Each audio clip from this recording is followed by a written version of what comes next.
No shield Oh, needed. and it is. Speaking of him, there he is, Booga, right on top. Popularized by him, you know, made a very, very good drop spot, known to everybody. Let's see how he plays it out. Yeah, this is going to be kind of tough. Just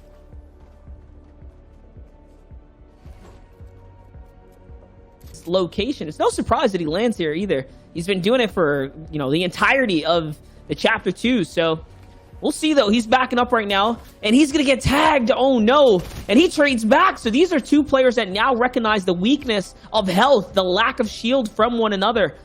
It's going to be a matter of who's going to make the decision first to move up. Booga is on the back foot here, actually, because he doesn't have anywhere to farm, considering where he's kind of located now, being that he backed up first. So, all right, now giving up the kind of height here. Oh, gosh, his back's against the wall, Clay. This is looking very, very close. It's close indeed, but I wouldn't put any other player in the situation that we expect to come out. Booga, that solo World Cup champion, looking to capitalize on it. That one guy, Luca, though, has the HP advantage, is running out of ammo, and shots come through. He is going to find Booga out, so Booga out game number 1 with no eliminations or no points at all.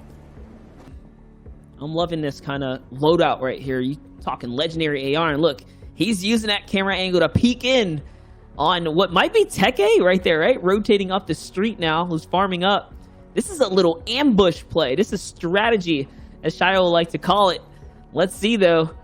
We know how camera angles can play to your benefit. He is playing off his back footing here. He's not moving a single inch right now. Teke's going to walk into home, and it's the ADS aiming down sight with the shotgun. He finds the 99. So he knows this player is virtually on death's door now, and that's a shield crack. That's the HP. He can only reasonably have less than 70 health now, and it doesn't matter. He jumps in, and Teke gets taken out.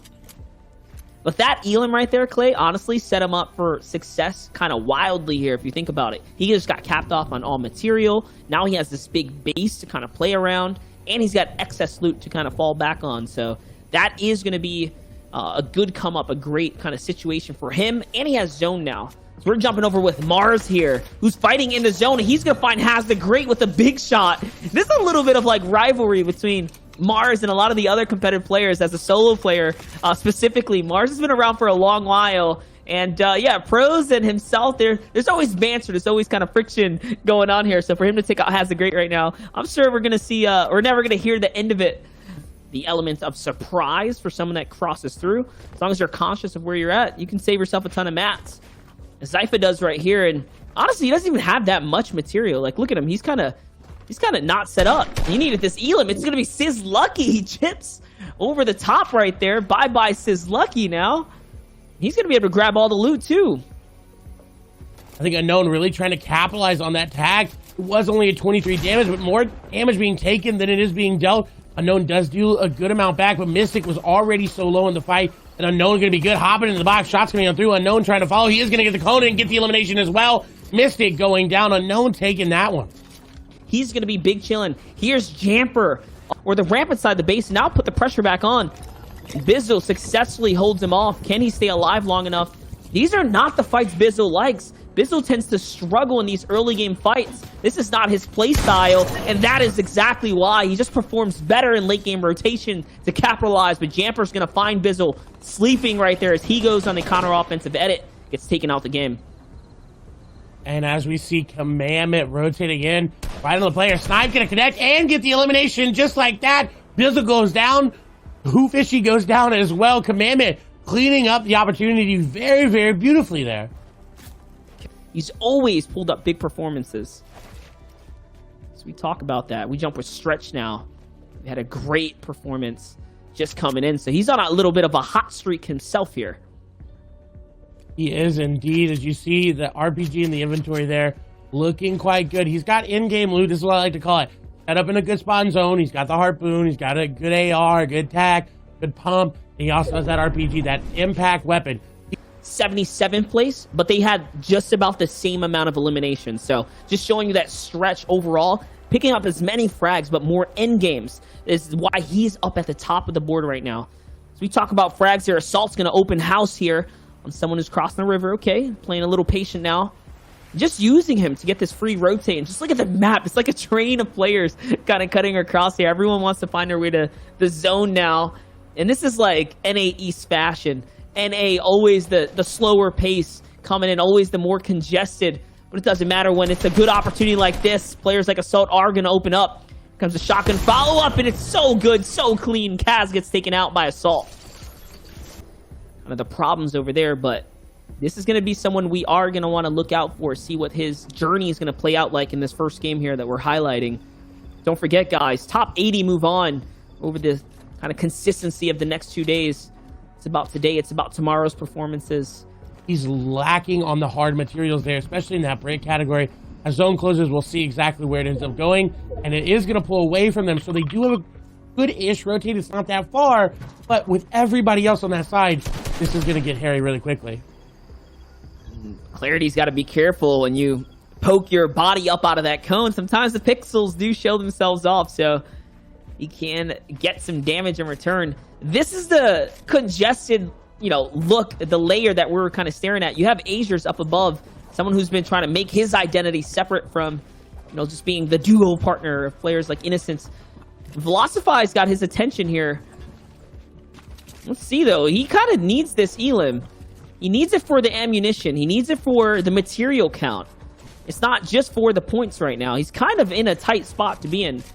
The floppers he can punish back, but Clarity's going to get the best of him now, and he's off to scramble. All of a sudden, the peeking was not worth it. But look, he wakes up the house. He wakes up the neighbors. You see players like Azures and others now jumping in, trying to get a piece of the action. Velocify does bounce back, though. Finds a moment here.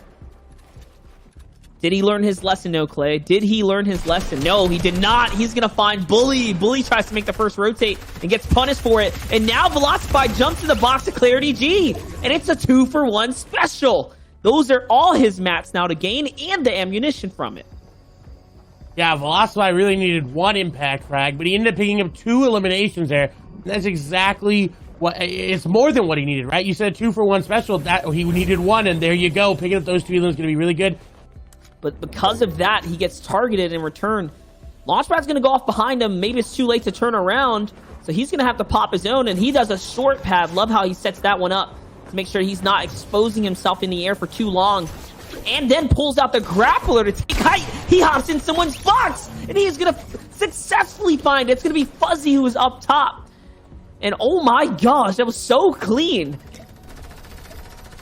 And that threw me back to the season 5, 4 days when everyone had the grappler. You'd hop in the box, you see those clips happening. We also want to point out, I believe I saw Stretch going down there as we were hopping on board that elimination. So big name out of the lobby. You still have players though like Clicks, like Zate, like Jamper here trying to make it their game. With in zone, I was going to say, has yet to pop the med kit, is now going to. He's in a good spot, right? 76 builds is not bad. He's on the edge of zone. He doesn't have that bad of a rotate, but he's going to have to make something work because he's got Zayton Clicks right next to him. It's going to be very interesting. Now, he does have a launch pad, which is really good here for him. You forget, Jamper's coming off somewhat of a hot streak, performing really well in the FNCS duos. He came top 50, not too bad, just shy of the 50, and there you have it. It's for shots like that. He's going to catch Severe there with a big pump shotgun shot and take him out of the lobby.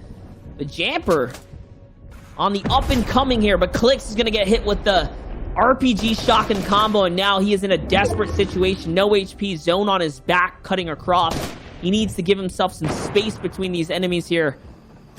Will Clicks be able to stay alive long enough? We hear heavy snipers coming out now from Bank. He's going to take the wall. He has control of this. There goes the cone. Good piece control now. He's fighting when he should be rotating right now, trying to see what he can find. He's not going to give this player an opportunity. Bye-bye to another now as he finds the drum gun, floppers, and everything that he needs to cut out and stay alive here. Bank is chilling right now. He is indeed, and I think he knew the mythic drum gun was there, which is why he really wanted to go for it. You see him launching through the air there, now getting into zone. Jamper with some nice build over the top of his head, but he's running out of matches. He's going to have to hop into someone's box very quickly. So he does have the tools to do that. He does have that epic shotgun. He does have the harpoon. He can get in, but shots continuously being taken here by Jamper is all of a sudden not looking really good. He does have enough minis to pop it back up to fighting HP, but it's not looking too good. We do see Commandment going to pick up an elimination. Launchpad going to be used, and this is where he can hop onto somebody that's landing. I think this might be where he does it. Shot's going to come through, and he is. He's going to take down Icy there. A nice elimination, and he's going to pick up the Brutus minigun. such a nice elim, like you just pointed out. My gosh, landing in, and he needed it so bad. He needed that kind of refresh right there. He's in the running now. I love that he's leveling up his layer here. He's working his way up and over the mountain. Turning back on the zone with a minigun is not something you see very often in solos, but hey, he's pointing out the effectiveness of it. Just the pressure in its own is so scary. And now Jamper's on the run here. Running out of material, though. He needs a big one, and he's going to find it. Cartoon Paul gets erased from the lobby. The material count goes into Jamper's favor now. He has enough to, once again, tunnel his way through the low ground here. Clay. That Commandment, though, unfortunately going down, as well as Graska hides elimination there onto Timbers. As you see him fall down, unfortunately, Zay falling as well. Cow take him down, player in his box. Jamper doesn't care. He's taking him down as well. Another elimination there for Jamper, now sitting on 6. We'll see if he's going to be able to get 7, 8, 9, maybe even 10 eliminations here. 7 players remaining, including Jamper here. He's running out of hard mats. He's only got 5 builds remaining, but this Brutus minigun being very well. We talk about piece control. That was excellent uses of it there, and that's another elimination. Uzi going down. Jamper now on 7 eliminations. We'll see if he's going to be able to clutch up the win. He's here to make a name for himself, make it ever so more right now. Jamper's on fire, finds another shot here. It's Frisk the Light who gets taken out. This is his lobby here, but now he falls 3rd place. So well done by him. Here's Bank versus Jafe now. Bank in the low ground here. This is Jafe's game to win, especially with the fact that he has the weapons. He has everything he needs and the builds to do it. The pressure, though, he's running out. He has to go down and eventually make this a shotgun fight. Here it is. It's a build off. Bank's going up for height. He doesn't know that he has the grapple, though. He can always come back. Good usage of the harpoon, though, Clay. One shot is all it's going to take, and he finds that Bank gets taken out.